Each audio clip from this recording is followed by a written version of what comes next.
नमस्कार दोस्तों, DSR20 vlog में आप सभी का स्वागत है। दोस्तों, आज के वीडियो में मैं आप लोगों को दिखाने वाला हूं कि जयराम महतो जो डुमरी विधायक हैं, आज पारसनाथ कॉलेज में आए हुए हैं बच्चों के बीच में और बच्चों को अच्छी शिक्षा कैसे ग्रहण कर सकते हैं उसके बारे में मार्गदर्शन कर रहे हैं। तो चलिए दोस्तों, आगे वीडियो को देखते हैं। बिल्कुल पारसनाथ का जिक्र आता है तो किसी भी शख्स के सामने गांव की तस्वीर आती है। वो गांव, उस गांव में खेती के माध्यम से हल चलाकर अपनी जीविका का उपार्जन करने वाले किसानों की तस्वीर सामने आती है। और उसी बीच एक तस्वीर आती है उसी किसान परिवार की बहनें भाई लोग अपने कंधे पर केवल बस्ता लेकर नहीं, उस परिवार की एक उम्मीद को लेकर इस विद्यालय की दूरी को तय करते हैं। काफी कम उम्र में उनकी आंखों में बहुत लंबे लंबे सपने होते हैं और उस सपनों को पूरा करने के लिए वह एक रास्ता ढूंढते हैं। वो रास्ता आपके शिक्षक होते हैं।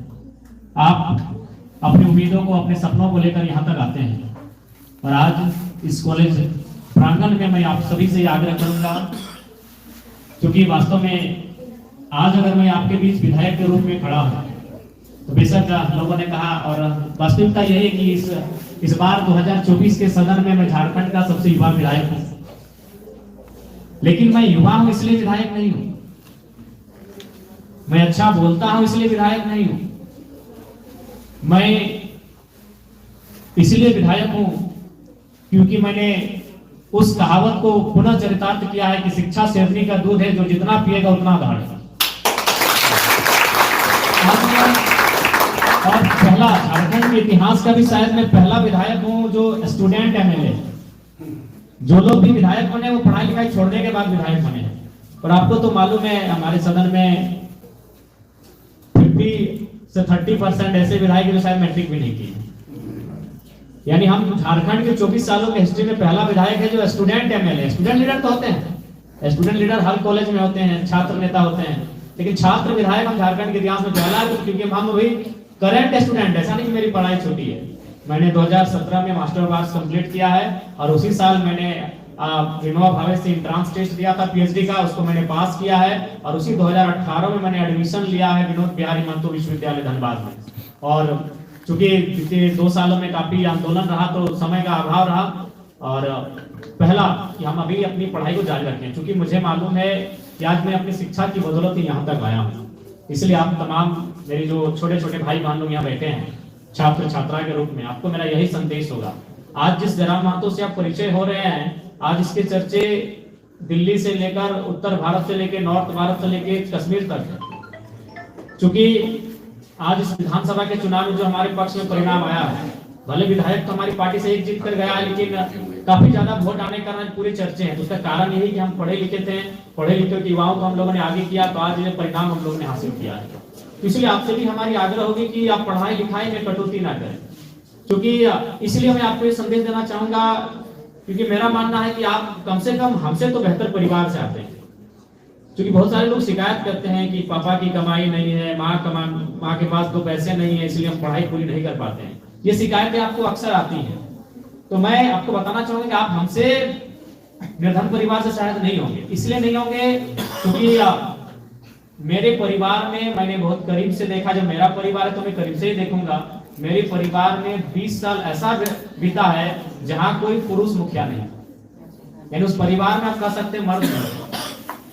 मेरे चाचा थे लेकिन दोनों आंखों से अंधे थे, तो घर को चलाने वाले हो नहीं सकते। यानी मेरे परिवार में मेरे जन्म के बाद से जब तक हम लोग बड़े नहीं हो गए तब तक मेरी माँ ने इस परिवार को संभाला। और अभी किस परिस्थिति में आपको मालूम है, जब मेरा पिताजी का डेथ हुआ था उस समय मेरी उम्र मात्र 2 साल थी। और उससे बड़ा दुख का क्या बात था कि मेरा जो छोटा भाई था वो प्रेग्नेंट में, माँ के कोख में था, उसका जन्म भी नहीं हुआ था जब मेरे पिताजी का डेथ हुआ था। मेरे पिताजी जब डेथ हो गए, उसके अक्टूबर में डेथ हुआ था और जनवरी मेरे भाई का जन्म हुआ था, यानी 4 महीना बाद मेरे भाई का जन्म हुआ था। उसी साल पिताजी का डेथ हुआ था अक्टूबर में, और मेरे दादाजी का भी डेथ हुआ था शायद जुलाई में। उसी साल में मेरे दादाजी मेरे पिताजी दोनों दुनिया के छोड़ के चले गए। और ट्रेजेडी क्या थी, मेरे से पहले मेरे 2 भाई बहन थे, वो भी काफी कम 1 साल 2 साल के अंदर उसकी भी डेथ हो गई। यानी मेरी माँ जिसने परिवार को संभाला, वो समझ सकते हैं कि किस कंडीशन में होगी। 2 बच्चे उसका डेथ हो चुका था, उसी साल ससुर जी का डेथ हुआ था, उसी साल वो 28 साल की उम्र में विधवा हो चुकी थी। और उस माँ ने मुझे पढ़ाया, उस माँ ने कभी कंप्रोमाइज नहीं किया। क्योंकि लोग जब आते थे तो बताते थे कि आपका बड़ा बेटा पढ़ने में बहुत तेज है, वो कभी हमको अपना घर का काम नहीं बोली। जहां तक हो सका हमारे लिए 2 पैसा जुगाड़ करके हमको पढ़ाने के लिए कार्य की। तो मैं आपको ये संदेश इसलिए बता रहा हूँ कि मुझे लगता है कि आप जो लोग यहाँ बैठे हैं, कम से कम आपके माता पिता आपको कहीं ना कहीं जुगाड़ करके व्यवस्था करके देते होंगे। तो इसलिए जब भी मन में आपको ये ख्याल आए कि आर्थिक अभाव में आपको अपनी पढ़ाई छोड़ना पड़े, तो एक बार आपको दुनिया नहीं, कम से कम अपने विधायक को याद कीजिएगा, मैं उस जगह से उठकर आया हूँ जहां से लोग सोच नहीं सकते। तो इसलिए कभी भी आप अपना किसी भी बहाना बना करके पढ़ाई को मत छोड़िएगा। ये पढ़ाई आपकी है जो शायद आपको बहुत सशक्त बनाएगी और आपको एक पहचान दिलाएगी। आज उसका उदाहरण मैं हूँ। इसलिए आपसे, और जहां तक एक विधायक होने के नाते मेरा आपको सहयोग करने की बात है, तो मैंने शुरू में कहा है कि आज कल ही मैं उपायुक्त महोदय से मिला, उससे 2 दिन पहले मैं उपायुक्त महोदय बोकारो से भी मिला, और उनसे मैंने फंडों के बारे में जाना कि कौन से फंड विधायक यूज कर सकते हैं। 3 फंड और 4 फंड के बारे में उन्होंने बताया। तो 4 फंड तो इस्तेमाल होंगे ही होंगे। मैं आज आपको विश्वास दिला के जाता हूँ, एक 5वां फंड होगा जो विधायक को आज के डेट में कोई भी अगर स्कूल के टीचर है तो उनकी एक सैलरी होती है, कोई अगर पुलिस है तो उनकी सैलरी होती है, तो विधायक की भी सैलरी होती है। मैं वो अपनी सैलरी भी 75% आप लोगों के बीच रख देता हूँ।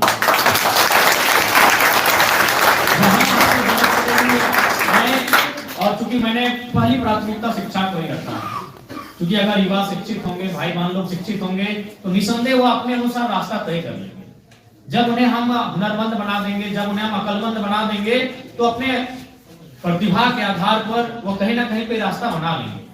इसलिए आज आपसे, क्योंकि आप एक ऐसे परिवेश में, एक सुंदर वातावरण में पढ़ने के लिए आते हैं, एक शांत वातावरण है, आप अपने आप को, यही आज समय है आपको तपाने का, अपने आप को गलाने का, ये तपस्या का यही समय है, तभी इसका परिणाम आपको भविष्य में दिखेगा। वो कहते हैं ना कि आज जिस उम्र के आप पड़ाव में, उसे हम लोग टीनेजर कहते हैं। टीनेजर का मतलब होता है 30 to 19।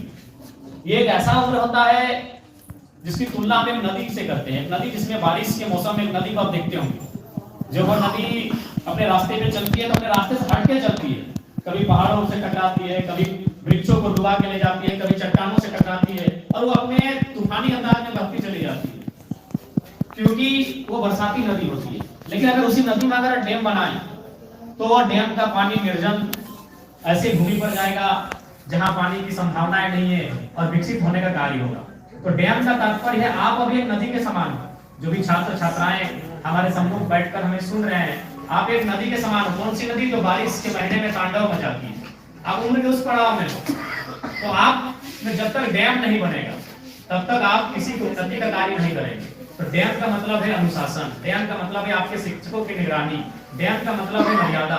जब आप अनुशासन में रह के अपने शिक्षकों के दिशा निर्देश का अनुपालन करके आगे बढ़ेंगे, तो निसंदेह जिस प्रकार वह नदी और डैम का पानी जब उसे रोककर निर्जन स्थानों में हम लेकर जाकर खेती की बात करेंगे, खेती का काम करेंगे, ठीक उसी प्रकार जब आप अनुशासित होकर आगे बढ़ेंगे तो निसंदेह आप अपने साथ साथ, अपने गाँव के साथ साथ, अपने समाज के साथ साथ इस क्षेत्र में उन्नति और नाम रोशन करने का काम करेंगे।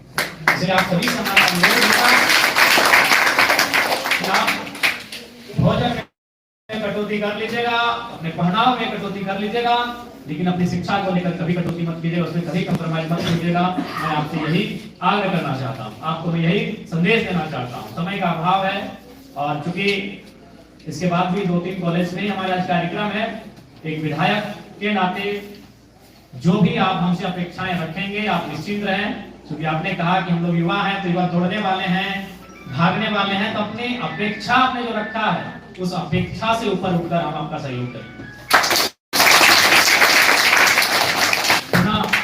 आज इस कार्यक्रम में उपस्थित तमाम इस कॉलेज परिवार के टीचिंग नॉन टीचिंग, इस कॉलेज परिवार के तमाम स्टूडेंट्स, तमाम इस कॉलेज के अभिभावक जो आज सुनने के लिए आए हैं, उनके अलावा उपस्थित जो भी इस क्षेत्र के लोग हैं, उन सभी को हमारा यही संदेश रहेगा कि डुमरी एक ऐसा क्षेत्र है जो सुदूर ग्रामीण क्षेत्र है, जहाँ के लोग कृषि से अपना जीवन यापन करते हैं।